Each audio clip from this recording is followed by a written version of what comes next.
welcome to the scoring party, number 77. It's 9-3 Syracuse with 3:17 left to go in the third quarter. Well, Notre Dame was at an absolute loss on offense. The Fighting Irish underwent a 40-minute scoring drought. Attackman Wilma Harris provided some life with a goal to break the deadlock. Then, it was none other than senior Chris Kavanaugh who made it back-to-back. Cradle, 20 seconds left in the third quarter. Face guarded by Riley Figueres. Kavanaugh, down the right alley, has a step on Figueres, shoots, scores! Chris Kavanaugh was being harassed, but no excuses as he beats McCool right between the legs. And with 12 seconds left in the third quarter, Notre Dame down by just 4 now. Yeah, all around, it wasn't a great day for Kavanaugh. That was his first score of the game, and it took 44 minutes to get it. Notre Dame had built up some energy, but it all started to turn sour when midfielder Michael Leo found Twine. Spallina waves in and hands off to Michael Leo. Leo down the alley, fires and scores! Hammers the top right corner, and the Orange break the Irish scoring stretch. Syracuse 10, Notre Dame 6. Well, Kavanaugh responded with another score of his own. Then attackman Joey Spallina gave SU extra insurance once more. Works in, hands off Spallina, behind the back, shot low, gets it to go! Joey Spallina, 4 goals! The Magic Man putting on a show! The Orange up by 4, 11-7 with 12 to go. Well, that was career goal number 99 and number 4 on the afternoon for Joey Spallina. Number 22 had his first career hat-trick against a top 5 team in this one. The Orange offense was already gleaming, and it would continue to shine bright like a diamond in the fourth quarter. 15 on the shot clock for Peyton Anderson. Gets a screen from McCarthy. Curls to the slot. Passes off. Fires and scores!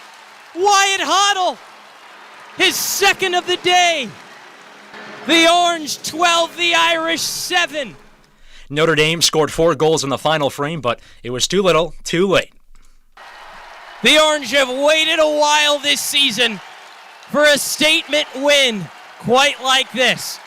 Tough times getting over the hump, but now it's all over. The luck of the Irish has run out. Syracuse snaps its 7-game losing streak to Notre Dame and takes down the Irish 14-9 in a statement win. The Orange beat down the Fighting Irish on their way to a top 5 victory, SU's first of the season, and the win streak extends for Syracuse after a 14-9 victory. All right, it's time for our Pepsi player of the game, and I think this one's got to be pretty obvious, right? Joey Spallina, 4 goals, his first hat-trick against a top 5 opponent in his career, and it goes to show kind of how he's developed as a player, going from a guy who, has a lot of assists to finally taking his own shots, and he's made Notre Dame pay with 4 goals on 10 shots in this game. Was all over the place for Syracuse in this one, and again, the final score, 14-9 SU against number 5 Notre Dame. The Orange with another big test upcoming against Cornell on Saturday. That's number 8 Syracuse currently against number 1 Cornell after a big victory today against Brown. Our McClurg remodeling countdown to face-off starts at 3:30, face-off with 4, and our double overtime will go to 7:30 for that one, and a big-time matchup between the Big Red and the Orange. Some thank yous to hand out before we end things. Josh Richardson, our producer, Jake Klein, our engineer, Nate Martin on Radio Replay, and the entire WAER sports desk for doing a great job behind the scenes. All right, that's it for me. We'll send things over to our double overtime host, Jared Valentin and Rahil Jaswell. As a reminder, you can call into the show at 315-443-2011, and the show will go up until 5:30. Guys, what a statement win for Syracuse over a team that has really pained them the last few years. Ryan, for the first time since 2018, Syracuse beats Notre Dame. The Orange take down the Fighting Irish 14-9, and Rahil, Notre Dame made it interesting towards the end of that third quarter, early fourth quarter, but in the end, when Syracuse needed to, the Orange closed and got the job done. Definitely got scary for a little bit, Jared, when Notre Dame got it to 9-6 and then 10-7. Might have thought, oh no, is this where the Irish come back and, like Brian alluded to, break the Orange's heart like they have a lot the last couple of years. But Syracuse with some mature play got the job done. The offense was great with 9 unanswered goals. The defense stepped up down the stretch, and AJ Myers later on in the show joins us, our WAER sports talk reporter from inside the Dome. He'll give us his thoughts and what he saw from inside the Dome. You won't want to miss it. The double overtime starts right now. The game may be over, but our coverage on WAER is not. Here on the double overtime, we'll be breaking down all the highs.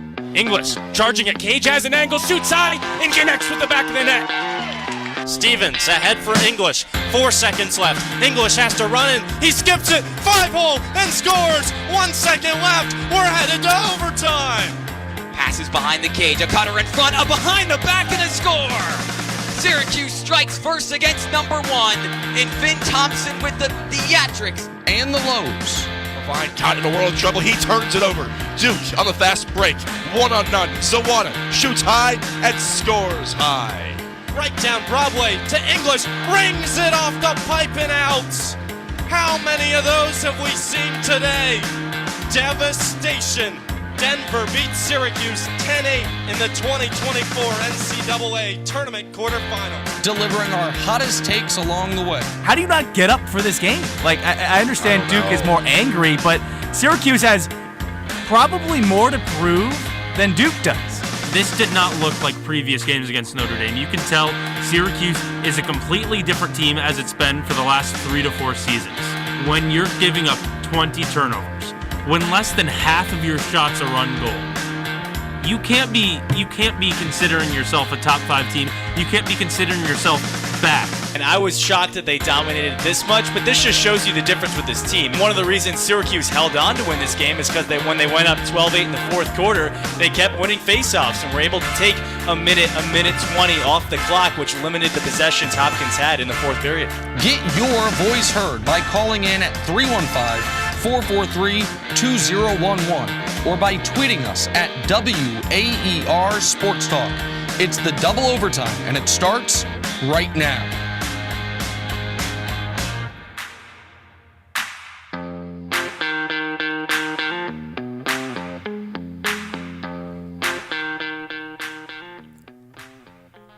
It's another top 10 tilt and another top 10 win for Syracuse men's lacrosse. Welcome inside the double overtime alongside Rahil Jaswal. I'm Jared Valentin with you after number 7 Syracuse takes down number 5 Notre Dame 14-9 inside the JMA Wireless Dome.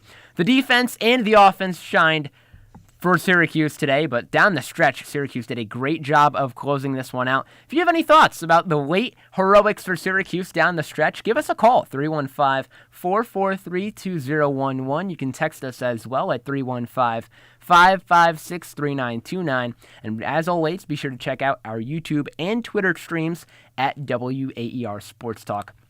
Real, this was one of the best closing efforts I've seen out of SU this season.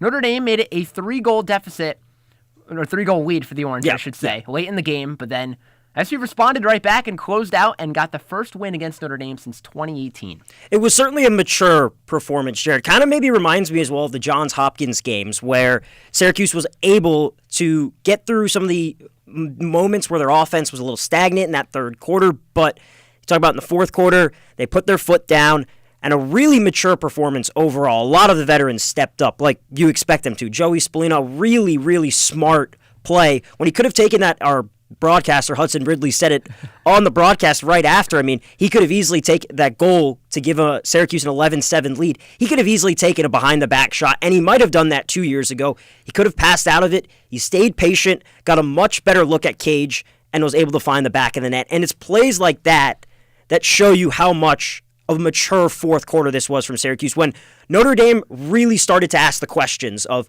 can Syracuse close the deal? And they did. And in the past, it's been an issue in other games this year where Syracuse hasn't played a complete 60 minutes, but today, Syracuse they got real close. It got really close. It got very close for comfort for a lot of people, but Syracuse responded when it needed to.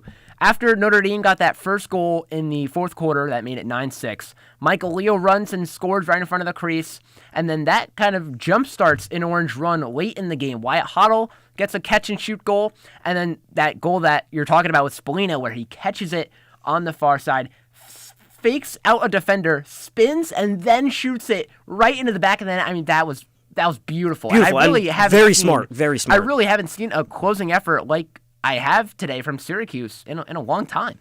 Yeah, and as you talked about in the last couple years, it's been can't win these ranked games, or you're right there, you're on the precipice, and you can't get it done. Or you start out hot and then it just doesn't. Or you tail off. Yeah, yes. Right. So for Syracuse, this is a huge win. It's a great win and a real, as Hudson Ridley Olsen of the broadcast, a real statement win, a real nice program growth win, showing where this team was a couple years ago in Gary Gates' first year when they lost 10 games, and now in a packed crowd, talking about 11,000 in the JMA Wireless Dome, to get this win really means a lot. And as you talked about, pretty mature as well. I mean, Wyatt Holley, you talked about, got on the score sheet. John Mullen, excellent again. Had struggles against Virginia. Great all year. I mean, barring that Virginia game, but he's been unbelievable. He's been a backbone for this team. And last year, one of the main things that killed SU against Notre Dame was the struggles at the faceoffs. Whether it was Mason Cohn or Johnny Mullen, neither of them could really win any faceoffs last year. And this year, it was a completely different story. Mullen winning 16 of the 25 faceoffs.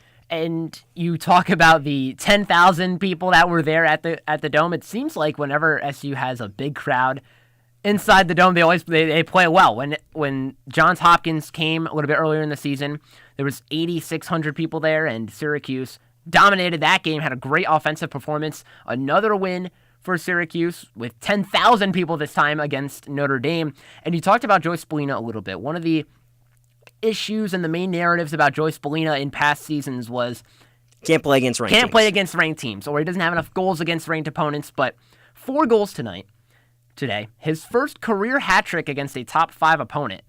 And especially coming off of a game last week against unranked UVA where he only had 1 point. He bounced back and dominated. Last week was the one game that Joey Spallina kind of had an off performance, but overall, really solid effort, showing you why he wears 22. Yeah, he was great. And we have our first caller on the line today, Grayson from Knoxville. Grayson, what do you have for us?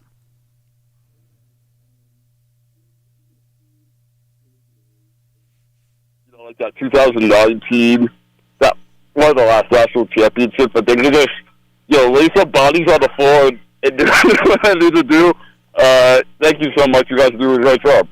Thank you, Grayson. Yeah, and as you touched on, bodies on the line, it was a really the physicality was there from the start. I mean, even when Syracuse was called for cross-checking penalties, they were in Notre Dame's face, and same for Notre Dame, a lot of big hits. You really felt the physicality. This was a true ACC lacrosse game. And one of those plays down the stretch was a very physical play. There was a triple team late in the fourth quarter, right in front of the crease, where Syracuse was hounding Notre Dame, and it forced a ground ball. It forced a loose ball, and then Syracuse corralled it on the ground ball. Syracuse did a great job defensively, and a lot of that was imposing physicality, like Grayson mentioned. 100%. I mean, you saw a lot of checks that were... I mean, Riley Figueres did a great job today when he was matched up against Chris Kavanaugh. But yeah, the physicality definitely stood out. Was this SU's best game down the stretch of the season? Let us know. Number 7, Syracuse takes down Notre Dame 14-9. You can call in at 315-443-2011. You can text us at 315-556-3929 and hit us up on X and YouTube at WAER Sports Talk. Jared Valentin for Hill Jazzwall breaking down SU's 14-9 victory against Notre Dame. We talked about the closing effort that Syracuse had, and that came after Notre Dame started to make it a little bit interesting with that 2-3 unanswered goal stretch that made it 9-6 Syracuse. But before that, 9 unanswered goals after Notre Dame starts out up 3-0. That was... SU was terrific offensively. There's no other way to put it. No other really way to say it, because in the first quarter, at least the beginning, when the Irish got out to a 3-0 lead, Syracuse looked shook. A couple silly turnovers as well. Notre Dame really punched them in the mouth to start the game. The first 3 goals were in the first 5-6 minutes, and at that point you thought, is this running away from Syracuse right off the jump? Is this similar to UVA where you started down 5-1? And we both agreed that if you start down 5-1, if you start 5-1 down against Notre Dame, really hard to come back. Little to none. Yeah, exactly. Virginia, not the best ACC squad this year by any stretch of the imagination. So that 9-goal run was what kind of laid the foundation for them to close the game, for Syracuse to close the game in the fourth quarter. And for the second straight week, it was Peyton Anderson, the freshman, who got the Orange going. Because last week when they were down 5-1 to UVA, he scores that goal.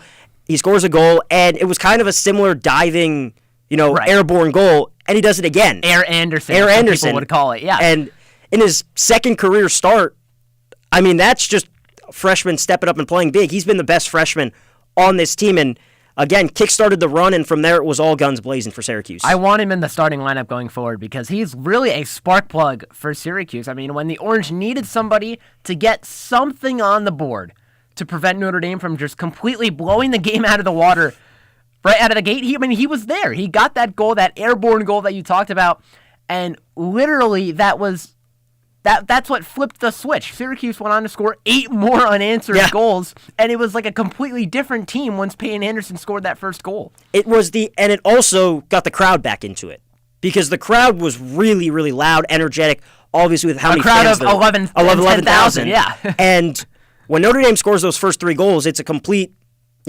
crowd killer because the crowd really didn't get any chance to get into the game. But then all of a sudden, once Peyton Anderson scores, this Syracuse team is very good at feeding off of energy. As soon as one person gets a goal, there's a little bit of spark. Syracuse is very good at keeping that spark and running with it. And especially in front of a home crowd today, that's exactly what they did. Really, really great performance. And another reason why Syracuse was so dominant in that 9-goal stretch was Johnny Mullen. We talked about his dominance just a little bit ago at the face-off. He gave SU all those possessions but they had. SU was able to play make it, take it lacrosse because Mullen was so good at the face-off dot. Right. It's like you said, make it, take it in basketball terms. And another person who dominated in that stretch was Joey Spallina. He had a bounce shot goal from the near side early in the second quarter, and that tied it up. That was what made it 3-3. But then the next goal that Syracuse had, I want to say it was the next possession right after, Spallina catches it on the exact same spot, lets it rip, and stings the back of the net. I mean, he knew throughout this game, he knew when to take his shots, when to give it to other people, and that's what ignited that run, in addition to Peyton Anderson and Johnny Mullen. 100%. Really, overall, Johnny Mullen in that stretch in that second quarter, I mean, he won 5 of the 6 faceoffs. And somebody who we haven't really talked about yet, Trey Deer. We have another caller on the line, Matt from Marcellus, who... Never mind. Syracuse takes down Notre Dame 14-9 inside the JMA Wireless Dome. If you have any thoughts on the 9-goal outburst that Syracuse had in this game or the late game heroics that the Orange had late in the contest, let us know. 315-443-2011. You can text us at 315-556-3929.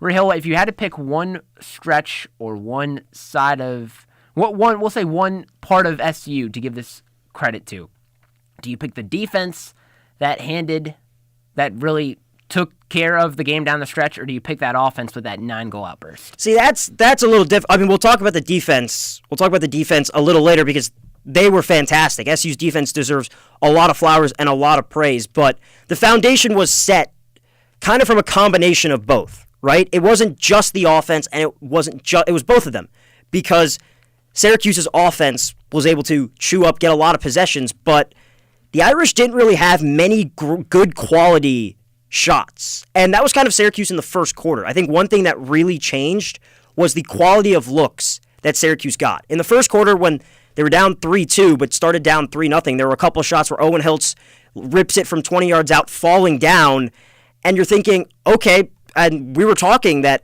Syracuse outshot Notre Dame 14-7 in the first quarter, right? Right, but they only had 5 shots on goal. Exactly, because the quality of shots were not as good. Then they started to move the ball, constant movement. I mean, Trey Deer in the fourth quarter on that man-up goal, I think, was beautiful ball movement. But back to the second quarter, and once you start getting those good looks, SU is so potent in front of net that they're going to score, and that was kind of the difference. And a lot of the goals were catch-and-shoot goals. Like I talked about that one Spallina play where he caught it near side and scored. Syracuse was moving the ball, like you said, and everyone was getting involved in some way, shape, or form, whether it was just catching it and throwing it to the next person, moving without the ball, getting into the right spot and scoring, or just being at the right spot at the right time, catching and then scoring. Syracuse did a great job of getting everyone involved, and when you have an offense that can distribute the ball, get multiple people involved like that, that gives confidence to your guys, and when you score like that in the way that Syracuse did in that second quarter, that gets the 11,000 people that you had in the Dome today energetic, and that even makes it harder for Notre Dame to respond. So one thing kind of led to another for that stretch in that second quarter. Well, another thing that is so good when everyone else gets involved is it takes a lot of pressure off your bigger guys. It takes a lot of pressure off Joey Spallina, because there are times where Spallina, when he has struggled in years past, has had to do so much. That's when you see him start to take the behind-the-back shots, because he's trying to will his team back into it. But when you get guys like Wyatt Hoddle on the score sheet twice, Sang English got on the score sheet twice, Trey Deer as well, we already talked about Peyton Anderson starting the run, then once you get everyone going, Joey Spallina has more space to work with. He can be that more facilitator kind of playmaker instead of just a pure goal scorer. And that's what makes him so great, is that how he does both of them. Because Spallina, when he wants to score and be aggressive, he can do that. But he knows that that is not when Syracuse is at its best. Syracuse's offense is at its best when everyone is touching the ball. When it's There's multiple constant guys movement. scoring. Exactly. So that was the case in the second quarter, and even in the fourth quarter when they closed the deal. Was it the offense in the second quarter or the defense down the stretch that really resonated with you? You can let us know at 315-443-2011. You can hit us up on our text line at 315-556-3929 and check out our YouTube and Twitter live streams at WAER Sports Talk. Real, I know you're kind of saying it's both. It's not really one that stands out to you in particular, and they kind of both led to another throughout this game.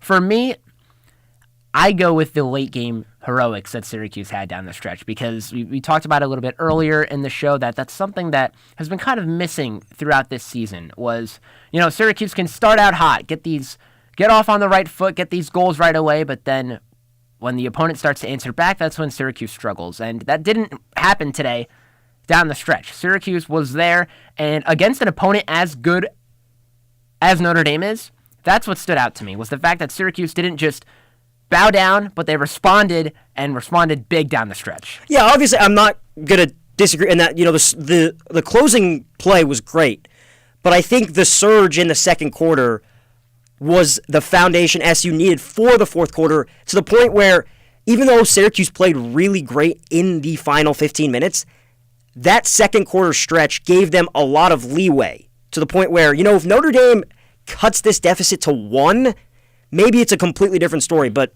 because Syracuse still had that 3-goal cushion, it gives you a lot more room to, it gives you a lot more margin for error. And right? I will say this: if it wasn't 9 unanswered goals that Syracuse had scored, if it was only like 4 or 5 or maybe even 6, and Notre Dame starts to push back on that in the third quarter, then, like you said, we could be having a completely different conversation. So to an extent, that is the foundation. But I just look at that and I go, Syracuse has not played that well down the stretch in a lot of games this season, and against the quality of opponent that is Notre Dame, and especially when you have the caliber of schedule that you have later on, that's a really good, promising sign for me. Yeah, the growth since the Harvard game from this team, Syracuse has come a long way. 100%. SU has come so much, as you said, a long way since that loss to Harvard, where everything just kind of fell apart in the fourth quarter. Maryland was the first gut punch. Harvard was the one that was a real bad loss. I think you could say Harvard was a bad loss. I'm not going to call Maryland a bad loss just because now they're the number 1 team. Harvard was the worst loss of the year. Oh, 100%, because it's either between that or Maryland. Right. The losses from that aspect don't compare. But so the growth overall, but again, that 9-goal surge is kind of what set the tone, and I think that also got Notre Dame out of its comfort zone a little bit. We saw a lot of times there was a lot of frustration from Irish players, whether it be after penalties or turnovers, and I think that all compounded. So I think the 9-goal stretch was the most important part of the game. Rahil thinks it's the 9-goal stretch. I say it's the late game heroics down the stretch. But what do you think? 315-443-2011 is how you let us know. You can text us as well at 315-556-3929 and let us know on Twitter and on YouTube at WAER Sports Talk. Jared Valentin, Rahil Jaswal here on the Double Overtime up until 5:30. We've talked about it a little bit, the defensive end for Syracuse today, and when we return on the Double Overtime, we'll break down that defensive end and what really stood out to us and how Syracuse really shut down the elite offense that is Notre Dame. So stick with us. We'll be right back on the Double Overtime.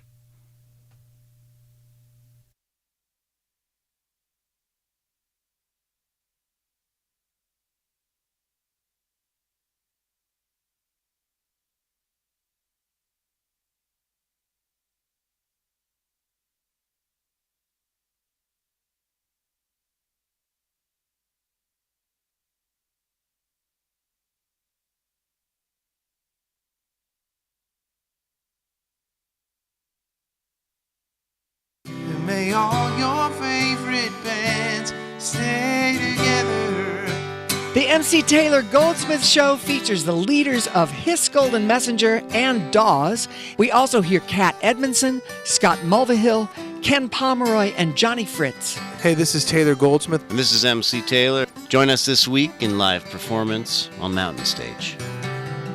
Sunday from noon to 2 on 88.3 FM WAER.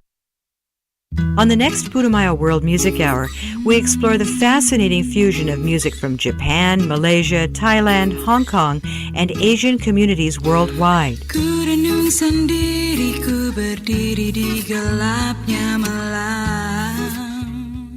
I'm Rosalie Howard. Join me for Destination Asia, the next Putumayo World Music Hour. Sunday night at 11 on WAER.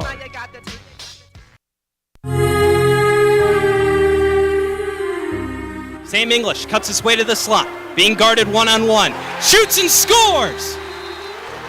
Sam English stopped, started, and scored! One of Sam English's 2 goals to give Syracuse a 14-9 victory over Notre Dame inside the JMA Wireless Dome. Rahil Jaswal alongside Jared Valentin here on the Double Overtime. If you guys want to call into the show, there's still plenty of time. You can do so at 315-443-2011, or you can text us, 315-556-3929, or go to at WAER Sports Talk on Twitter and YouTube and interact with us live. Jared, we kind of touched on it before break, but the defense for Syracuse. Notre Dame came in with the 3rd best scoring attack in the country. SU holds them to 9 goals, and a stretch from the 10-minute point in the first quarter all the way till the end of the 3rd, near the 4th, the Irish could not find the score sheet. They couldn't do anything offensively, and Syracuse did a great job against such a great opponent. You mentioned how Notre Dame's the 3rd best offense in the NCAA. They average 15 goals per game, Rahil. They had 3 in the first quarter. Near the end of the 3rd, silent. Guess how many Notre Dame's had? None. 3. Oh, they had 3. Still 3. 3. From the first quarter. Syracuse did a great job defensively, was absolutely everywhere, and it didn't matter if there were penalties that Syracuse was getting or if they were on the man up or the man down. They clamped up Notre Dame. Notre Dame couldn't do anything in that stretch defensively, or offensively, I should say, and really, to me, and I'll touch on this a little bit later, this is the best game defensively that I've witnessed for Syracuse. I 100% agree with that, especially you take into account the level of competition, because Syracuse has held opponents to under 10 goals. Right. That was Manhattan, Utah, This Vermont. is number 5 Notre Dame. Exactly. The competition level way up here. The back-to-back defending national champions coming in to your house. And a big reason for that was, again, Jimmy McCool. Ever since getting benched against Harvard, he has been on an absolute tear. 10 saves today. Yes, he gave up 9 goals, but Jared, in the 3rd quarter, when Syracuse only scored 1 goal, McCool had 6 saves, and I think 2 or 3 of them came on a possession where SU was 2 men down. He was unbelievable. Absolutely spectacular. And he has been a new player since that Harvard game where he got benched in the 3rd quarter. and you harped on it a little bit, but the play that stood out to me defensively was in that third quarter when Joey Spallina was out with a cross-check penalty halfway through the frame. Which, let's be honest, should not have been called. Right, sure. Should not have been called. I just had to get that out Riley there. Figueres called on that hit, too. That sends 2 men to the sidelines for Syracuse for a minute. 2 men down for Syracuse. And on the other side, you have the third best offense in the NCAA at 15 goals a game. And you would think, okay, that's what gets Notre Dame back. Right back into it, yep. This is a prime opportunity for Notre Dame to come back and erase that 9-goal unanswered stretch. Nope. And you want to know how many goals they score in that 1 minute? 0. They laid a goose egg and did not score in that stretch at all because of how good SU was defensively. Jimmy McCool had a save. He helped clear it up the field for Syracuse, and then SU just held the ball until they got those 2 men back on the field. Syracuse was spectacular defensively today, and especially in that two-man down scenario where Notre Dame could have easily just scored 2-3 goals and got right back into this game. Syracuse said, I don't think so. And a main reason for it is Notre Dame's 2 top scorers, Chris Kavanaugh, Jake Taylor, came in both with over 20 goals. Chris Kavanaugh, 2 goals and 1 assist, and was silent pretty much up until the fourth quarter when Notre Dame started to work back into it. Kavanaugh was able to get a couple goals, find the back of the net, and Jake Taylor, only 1 goal, and it was in the fourth quarter when the game was kind of getting out of reach. They were both non-factors today. Which is unbelievable because those are the 2 guys. And another thing that's so great is Chris Kavanaugh does so much more than scoring, right? Yeah. He's this team's playmaker. He has over 15 assists on the year. He leads them. He leads the Irish. Exactly. And last week against Duke, he had only 1 goal, but he had 4 or 5 assists. Only 1 today. That is a defensive effort that John O'Dearna and this squad has to be super impressed with. It reminded me we were talking of the Duke game last year. Right. When Syracuse that 10-4 win. Beat Duke 10-4, and Brendan O'Neill, one of the best attackers in the country at that point, was completely shut down. Yeah, I mean, and if you going into this game, if you had told me that Chris Kavanaugh and Jake Taylor would both be held to under 2 goals and 1 goal, sure. If you had came 4 into points this between game, the 2. Yeah, if you had came in today and told me that if they were both non-factors in this game, I would have called you insane. Yeah. But look at where we are. 2 goals for Chris, 1 goal for Jake, and like you talked about, it didn't come until the fourth quarter where Jake finally got on the score sheet. Yeah, it was unbelievable. If you guys want to call in and voice your opinions about what you thought of Syracuse's lockdown defense, you can do so at 315-443-2011. If you don't want to call, you can also text us 315-556-3929 or interact with us at WAER Sports Talk and on Twitter and YouTube. And Jared, we talked about McCool and we talked about how great he was, but in the fourth quarter, about 9.5 to go, it was still a game at this point, and SU forces a shot clock violation and got a little bit lucky that the shot clock was winding down because Notre Dame had a real wide open look at goal, but Syracuse stood strong. And the reason why they had that wide open look because Syracuse was triple teaming the man on Notre Dame's team who had the ball. Syracuse was implementing a triple team rail because that's how tightly they were pressing Notre Dame down in the stretch. And granted, they got lucky because of the shot clock violation, but I love that aggression on the defensive end by Syracuse, especially down the stretch, especially when Notre Dame was coming off of 2 goals there and was looking like they were potentially going to make a last-ditch effort to come back into the game, but Syracuse took a risk on that end and it could have hurt them. But they got a shot clock violation, and they got lucky in that sequence. But great aggression on the defensive end for Syracuse on that play specifically. You touched on the aggression. I like that another thing that stood out to me was the aggression, for the most part, it got a little out of hand with a couple of penalties, but for the most part, it was controlled aggression. Because you could make the argument For the most part, but you could make the argument that the Irish, Notre Dame, were the ones that let it get out of hand with Jake Taylor breaking his stick in the first quarter out of frustration. That whole minute in the first quarter, was nuts. Syracuse did a really good job of, even though that they were playing very aggressive, at keeping their head on their shoulders saying, let's stay cool, calm, collected, and let's get this to the finish line. And that's exactly what they did, and you have to credit them for that because we have seen times where, the aggression gets out of hand, a couple silly penalties in the midfield. It's happened a lot this season, and it happened a lot against Harvard, but that was not the case today. And you used the word maturity earlier in the show, and that's what maturity is. Not letting that get to you, being disciplined, not letting those penalties build up, and not letting the opposing team take advantage. And that's what Syracuse did today. They were very mature. They were cool, calm, collected, composed, and disciplined. And that's one of the reasons why they were so good on the defensive end.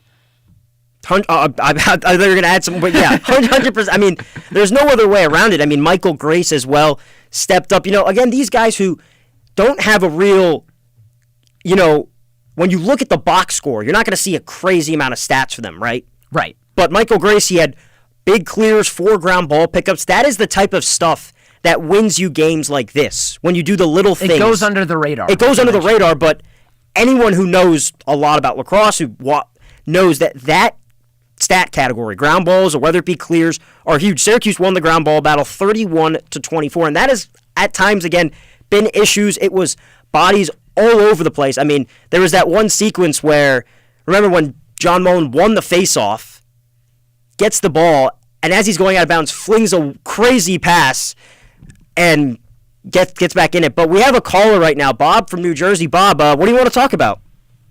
2 things. One is having Anderson at the point behind the cage freed up Joey Spallina to 100%. get ping in front of the cage.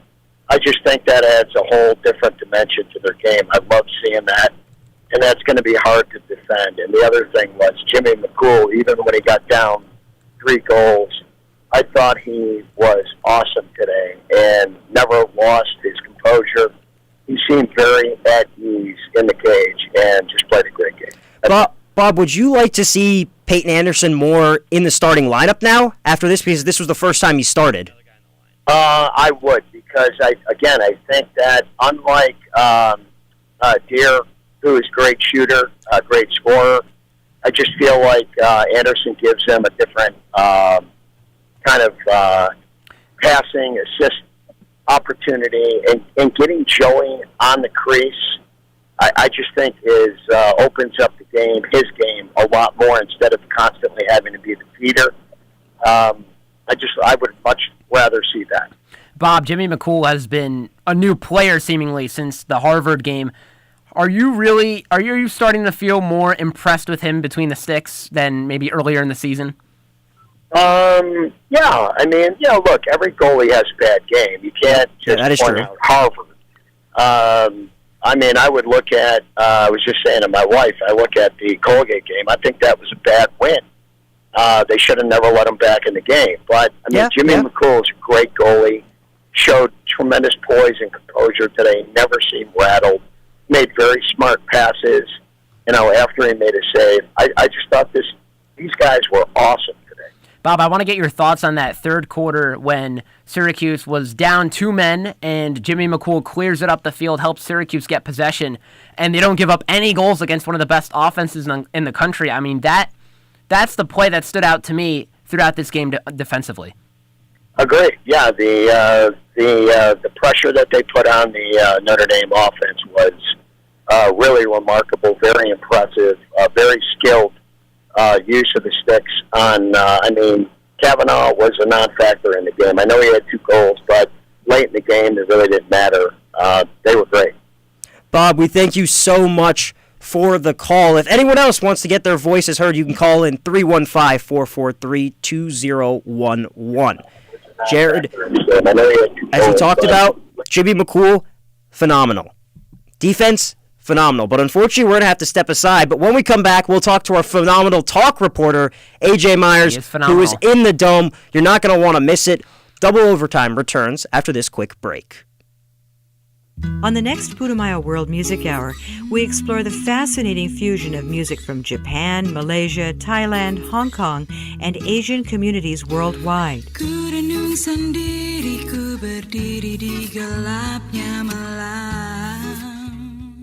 I'm Rosalie Howard. Join me for Destination Asia, the next Putumayo World Music Hour. Sunday night at 11 on WAER.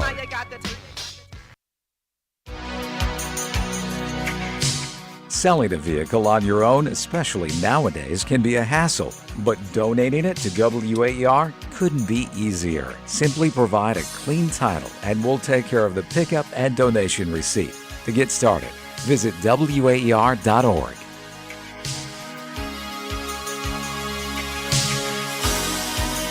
Who's gonna drive you home tonight?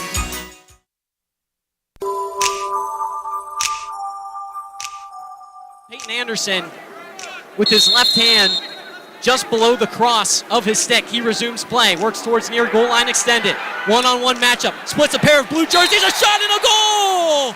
Peyton Anderson goes airborne!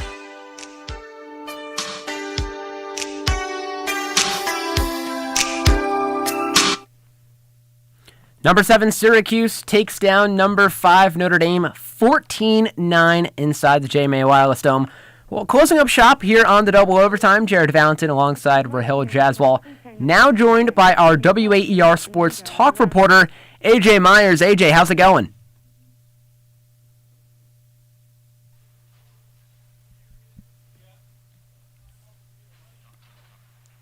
Good, Jared. How you guys doing? A big Syracuse victory today, and it was quite the atmosphere inside the dome. It was 11,000 inside the dome. How much did you feel that throughout the game, AJ? Oh, you heard it the entire game, especially when Syracuse went down initially to start that first quarter, and it seemed like it was kind of same old Cuse, and they could not seal the deal. But that crowd really got them back into the game, I think, at times. It was a little bit of a physical stretch midway through that first quarter when Syracuse was trailing, but once that crowd really motivated them, I think it definitely helped the Orange come back in that first quarter. And then once Syracuse came back, it was no looking back. They dominated the rest of the game. AJ, what did you see out of Johnny Mullen today? I mean, he was absolutely phenomenal. Had a kind of one of his first off games against UVA last week. What did you see out of him and how he was able to be so effective? He was great, and the interesting thing is he had the one violation early on in the first quarter, and Gary Gay took him out, and then he brought him back in, and it wasn't necessarily that he was winning every face-off, but it was a lot of scrappy wins at times where it wasn't him necessarily just getting a clean win. He would not necessarily win it right off the draw, but then he would get it off of a loose ball and collect that ground ball. So I think he showed a lot of courage in his own game today, and he really stayed focused. When there were points, even in the third quarter, where he would commit another violation or something like that, he would always come back in and win that faceoff, and that was key because keeping this Notre Dame offense quiet is something that is challenging to do and something that teams have struggled the entire season to do, and him winning those faceoffs really allowed Syracuse's offense to get into a flow, something they didn't have in the first 2 minutes of that first quarter, or really 5 minutes of the first quarter. But once they got in that flow, it was the same Syracuse offense we've really seen all season long. One of the best attacks in the country, I think. Right, and AJ, you talk about Johnny Mullen and getting face-off violations. One of the things I remembered about the Johns Hopkins game when Johnny Mullen did so well was he had a couple face-off violations early, and that he kind of had a slow start because of that. Kind of got into his head a little bit. He was a little bit flustered, but from what I could see, that really wasn't the case today. He was really composed at the face-off X, was competing for a lot of those wins, and was being really scrappy, like you mentioned. So I don't really think that really got to him today comparatively to a game like Johns Hopkins. No, it really didn't. And really no one on this team was really altered by that slow start. I think they all knew what the game plan was, and Gary Gate kind of said this afterwards in the press conference that, the first 5 minutes was a disaster. We didn't execute anything. The team didn't execute anything, but they stuck to the game plan, and that was really Gary Gates' message, is that, even though you don't start a game out great, and, he admitted, the last 2 games have been awful starts from this team, but he's proud of the courage and resilience they've shown, and then he kind of jokingly laughed. He's like, our goal is to get to 60 minutes of consistent lacrosse, something that he admitted they haven't done this season, and has it costed them? No, not yet, but again, against number 1 Cornell, and then you got Duke and North Carolina. Eventually, I think a slow start will cost this team. Today, 100%. though, they locked in. They were able to lock in after that first 5 minutes. They figured themselves out, and then there was no looking back. Because, again, once this offense gets into a groove, it gets moving. And I think another key aspect today, it never really stalled off. There was a point towards the end of the third quarter where Notre Dame had 2 quick goals, and it was a little bit nervous, but they already had a big enough cushion. And then again, you look at Owen Hiltz. He gets another big fourth quarter goal. I know it was later in the fourth quarter, but that solidified the game. I'm calling him Mr. Fourth Quarter. That's Owen Hiltz's I like it, yeah. name. He is Mr. Fourth Quarter. When Syracuse needs a goal, they find Owen Hiltz, and he gets into the back of the net. What do you think of AJ's nickname of Mr. Fourth Quarter for Owen Hiltz? You can call in and give us your answer. Let us know. 315-443-2011. You can shoot us a text at 315-556-3929 and check out our YouTube and Twitter at WAER Sports Talk. Jared Valentin, Rahil Jaswal, now joined by our talk reporter AJ Myers after Syracuse takes down Notre Dame for the first time since 2018, 14-9 inside the JMA Wireless Dome. AJ, one of the conversations we had a little bit earlier was the main reason for this victory today. Would you give credit to the 9 unanswered goals from the offense that Syracuse had, or was it more so the defensive effort down the stretch that really resonated with you? I think the defense was great. They had a fantastic game, and a player I think I need to credit is Jimmy McCool. I look at that third quarter. I was really curious how this team would start the third quarter because the first quarter was a disaster. You didn't start that first quarter well. Yes, you came back. Third quarter, they could have had the same problem. Notre Dame could have got 3 quick goals to start that third quarter, but Jimmy McCool stood on his head. He made 3 really impressive saves to start the third period. One was, I think, with his foot. Yep. It was a miraculous save from him. So there was a lot of guys on the defense. I mean, the whole defense stepped up. But Jimmy McCool, he's really proven himself in Cage, and he's really proven that he is the guy for this Orange team. Yeah, you talk about, I mean, it's crazy to think about. After Harvard, there were questions about whether McCool would be the guy he's going figured forward. it out. Right, I mean, he got taken out in that game. That was his one lapse. Since Harvard, he's been brilliant, and he was brilliant once again today, and he needed to be because Notre Dame, they have an offense that can score goals, and he was one of the key aspects to why it was held in check. Another person who was phenomenal today was Joey Spallina.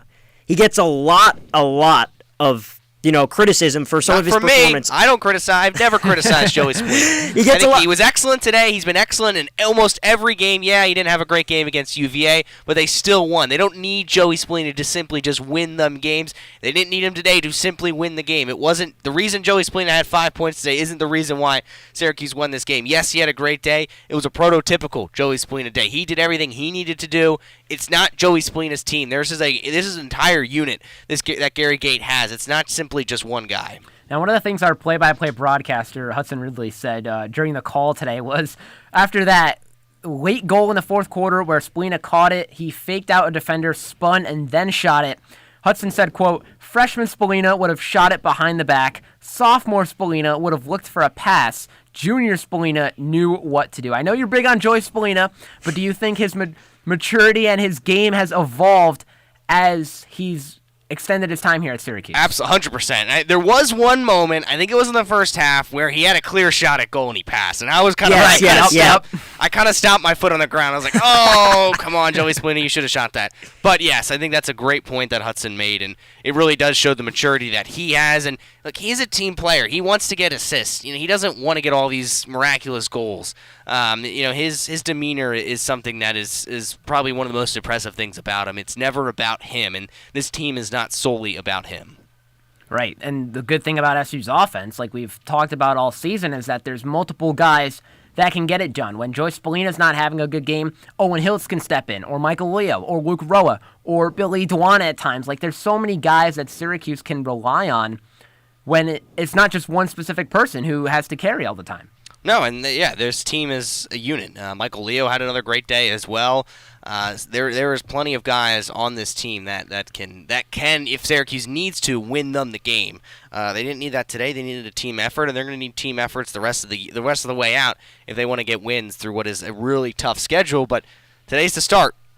Today is definitely the start, and Instagram user, what was it, 19145, I think Joey 145 called him. Might be a little quiet after today's performance. But AJ, this was a really physical game. A lot of physicality back and forth. There was that sequence in the first quarter where Jake Taylor broke his stick or he broke one of SU's? There was somebody. I forget. I think it was Jake Taylor whose stick broke, and Gary Gates said this in the press conference that it's not like the game plan was to be physical. It was to lay guys out. That was never the game plan. He said his team adapts to that really well, and they did today.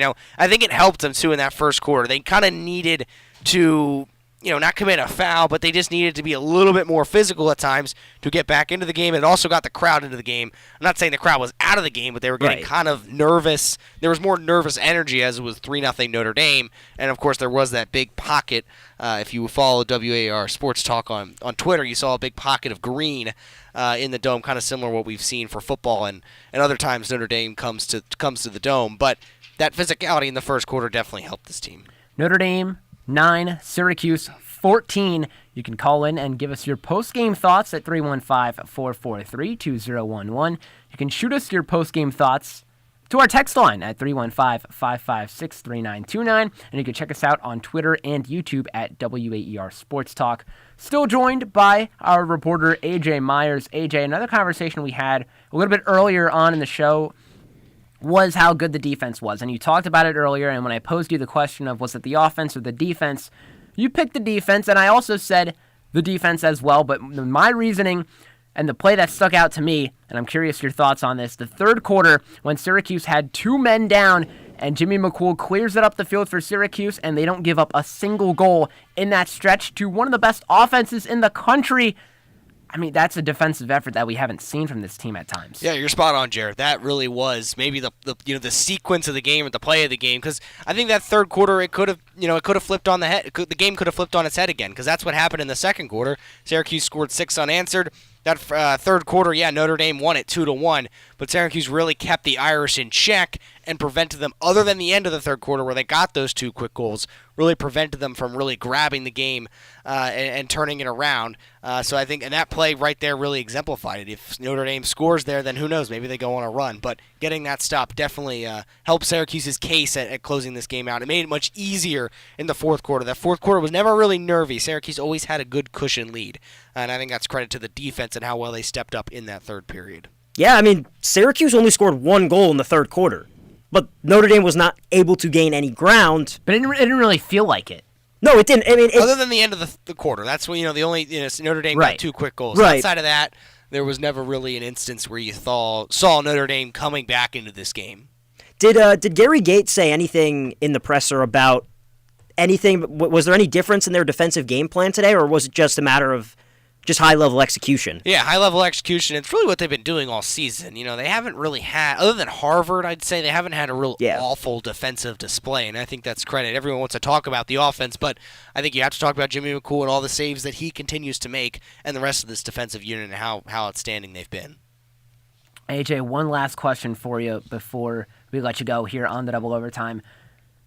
Was this SU's best defensive performance all year in your eyes? If you had to look back at any game this year, there's been some games where Syracuse has shut down some opponents, but against the quality of opponent that is Notre Dame, Syracuse really showed out to me today. I say it's the best defensive performance Syracuse has had, but I'm curious to hear what you think. I don't know if it's the best defensive performance they've had all season. I think the biggest takeaway I have from this game is the consistency.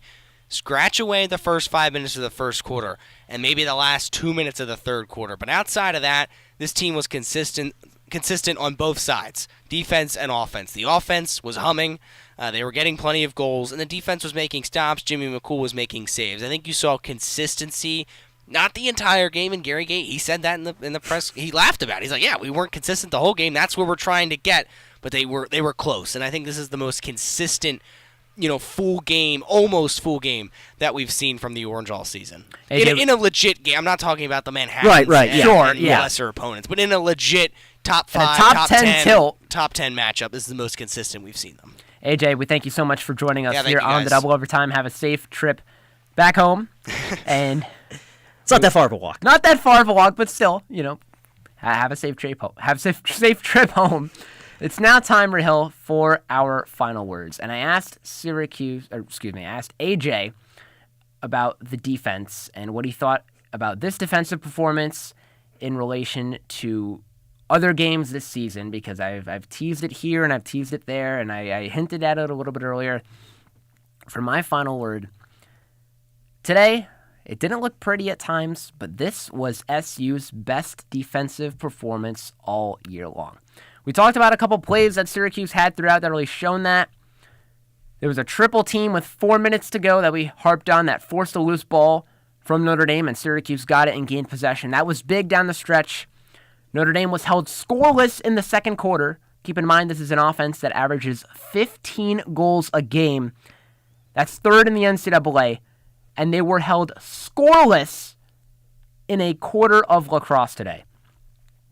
Jimmy McCool, we talked about how great he was. 6 saves in the third quarter. Was huge in that stretch when Notre Dame couldn't score for the better part of that quarter.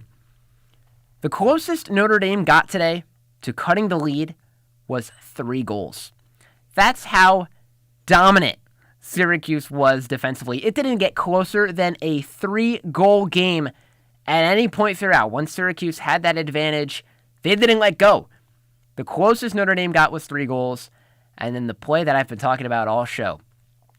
Syracuse gets 2-man down after Joey Spallina and Riley Figueres get called for penalties, and against that third-best offense in the country, with 5 guys on the field, they don't give up a single goal in that minute. This was the best defensive performance that Syracuse has had all year long. I like it. Now for my final word, it's not. I kind of feel a little bad because it's not really as positive as yours. But the message is for my final word is keep grounded. Yes, this was a great win against the number 5 team in the country. Syracuse, as we've talked about, this was a program-defining, program-stamping win. But you're nowhere near through the gauntlet of your schedule. You've got the number 1 team in the nation, Cornell, coming up next week on Long Island. There is no way that you can get too emotionally high after this game and then go into Cornell and lay an egg. The momentum has to carry over. The way you do that is you stay grounded. This is a big win, but don't let it be the emotional high point of the season. I understand it was at home. It was a 10,000 to 11,000 fans in the Dome. But with this schedule coming up, you're still nowhere near through the gauntlet. You've got Cornell. You've also got North Carolina. And keep in mind last year, when they pulled off a similar win, when they beat Duke 10-4, they had an easy game against Hobart after that. The next 2 games were a loss to Notre Dame and then a double overtime loss to Cornell. So this is great, but you have to keep grounded and make sure that this is not the highest you're going to get emotionally. Otherwise, you're not going to be able to get through the remainder of this gauntlet of a schedule. Right. You have to continue to play with a sense of urgency. You have to continue to play a full 60 minutes, which is what Gary Gates said he's, trying to get to a point where they're doing that consistently. And going back to the next few games for Syracuse, you take on number 1 Cornell, number 12 Duke, and then number 8 North Carolina. The gauntlet continues for Syracuse. You're only in the middle of it. Yeah. Because you've still got 3 more. You've still got 3 games to go, and you've still got 3 ranked games to go against very good teams. So you've got to play that 60 minutes. You got to play with a complete sense of urgency, and you got to continue locking down defensively. Don't let this win get to you too much, because there's still more time left in the regular season. That does it for us on the Double Overtime, but before we go, our next broadcast is that game between number 7 Syracuse and number 1 Cornell. It'll be a great game, a great showdown. On Long Island, baby. That's next Saturday, April 12th at 4 p.m. McCord Group Modeling Countdown to Face-Off starts at 3:30 for that opening face-off at 4. And then the Double Overtime goes up until 7:30. So make sure to stay with us. We have your coverage all game long for that tilt. A couple thank yous to hand out before we sign off. Our producer, Milo Hoffman, our engineer, Drew Alba, our talk reporter, AJ Myers. You heard from him a little bit earlier in the show. And last but certainly not least, our WAER Sports Talk Desk, Jack DiNapoli, Josh Radjanoff, and Jason Stalakis. That does it for us on the Double Overtime. For Varel Jaswal, I'm Jared Valentin saying thank you so much for tuning in. Number 7 Syracuse takes down number 5 Notre Dame 14-9. First win against Notre Dame for the Cuse since 2018.